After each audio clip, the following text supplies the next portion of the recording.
Hello बच्चों, let's read a given question. The question says, consider a uniform square plate of side A and mass m. The moment of inertia of this plate about an axis perpendicular to its plane and passing through one of its corner is option A 1 by 12 ma square, option B 7 by 12 ma square, option C 2 by 3 ma square, option D 5 by 6 ma square.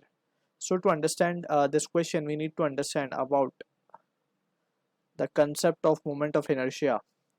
So moment of inertia of a continuous body we calculate using the result I is equals to under integration dm r square.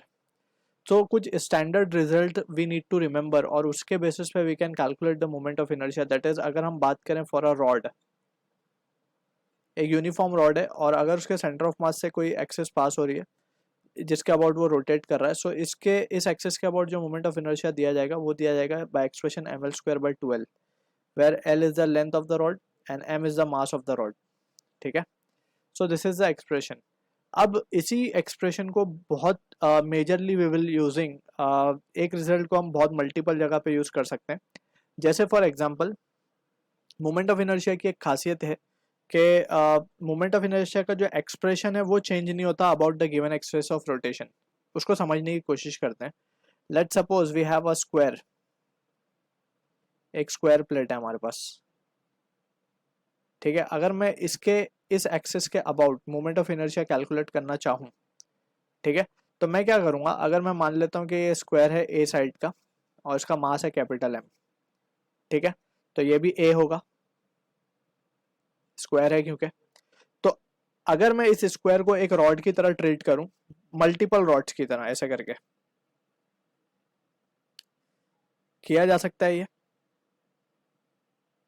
ठीक है ना, multiple rod की तरह मैंने treat किया. एक rod का मास मैंने मान लिया डीएम.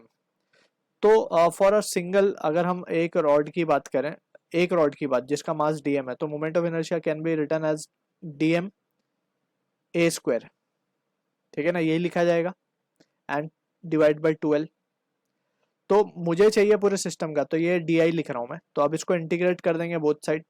तो रिजल्ट क्या आ जाएगा, I will be equals to D M का इंटीग्रेशन ए स्क्वायर बाई 12 तो बाहर आ जाएगा. So it will be capital M जो कि मास है total. So it will be M A square by 12, यानी कि इस एक्सिस के अबाउट जो moment of inertia of a square plate आ रहा है वो आ रहा है M A square by 12. So that is what the thing we need to be careful with. अब यहाँ पे क्योंकि हम देख सकते हैं एक्सप्रेशन सेम ही है, जस्ट वैल्यूज जो चेंज हुई है उस पर हमें फोकस करना है. ठीक है ना, तो that is what the thing. Moment of inertia की ये थोड़ी सी पेक्यूलरिटी है कि एक्सप्रेशन सेम होता है, जस्ट मास और जो डिस्टेंस है उसका वेरिएशन के साथ अगर हम थोड़ा सा मैनिपुलेशन कर सकें तो we can have the values of different figures. तो ये हो गया स्क्वायर के लिए, हमने इस एक्सिस के अबाउट फाइंड कर लिया और ये रिजल्ट अब हम डायरेक्ट यूज करेंगे हमारे क्वेश्चन में. ठीक है, तो हमें एक स्क्वायर प्लेट बेसिकली गिवन है. Let's say this is the square plate. हमें पूछा गया इस एक्सिस के अबाउट, तो इस एक्सिस के about moment of inertia let's say I dash मान लेता हूं मैं. मुझे पता है इस एक्सिस के अबाउट, या फिर मैं कहूं कि इस एक्सिस के अबाउट, है ना, या इस एक्सिस के अबाउट बोल दूं मैं इसे, या इस एक्सिस के अबाउट बोल दूं, same he moment of inertia होगा एम ए स्क्वायर बाई 12. तो अगर मैं देखूं ध्यान से, तो मैं अगर इस एक्सिस के अबाउट मोमेंट ऑफ इनर्शिया निकाल पाऊं,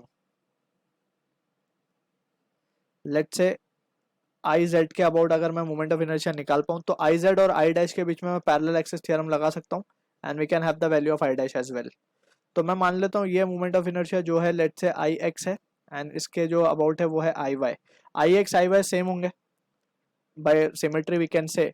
सो बाय परपेंडिकुलर एक्सिस थ्योरम क्या लिख सकते हैं हम, by perpendicular axis theorem we can write I X plus I Y is equals to I Z. ये होता है फॉर्म. तो हम इसको या तो 2 आई एक्स लिख दें या 2 आई वाई लिख दें, एक ही बात होगी and that will be equals to I Z. So हमें आई एक्स आई वाई तो पता है, that is M A square by 12. अगर हम साइड हमें ए ही गिवन है तो हम यही मान लेंगे. तो it will be M A square by 6 हो जाएगा basically and it will be I Z. ये आई जेड है. So this is what the I Z हमें मिल चुका है. Now we can apply parallel axis theorem between I Z and I dash. So we can say by parallel axis theorem what we can write is I dash will be equals to Iz plus of mass into the distance का square. दोनों axis के बीच का जो distance है let's say d, so d का square. सो अब यहाँ पे जस्ट हमें वैल्यू सब्सटीट्यूट करनी है, एम ए स्क्वायर था ये, M A square by 6 plus M into distance का अगर हम स्क्वायर देखें तो डायगनल का हाफ है ये, डायगनल होता है √2 इंटू साइड, तो ये हो जाएगा a by √2 का square. So from here we can say ma square by 6 plus ma square by 2. So result आएगा हमारे पास 2/3 ma square. So this is the required answer to the question जो कि match हो रहा है ऑप्शन सी के साथ. I hope you understood the solution. All the best.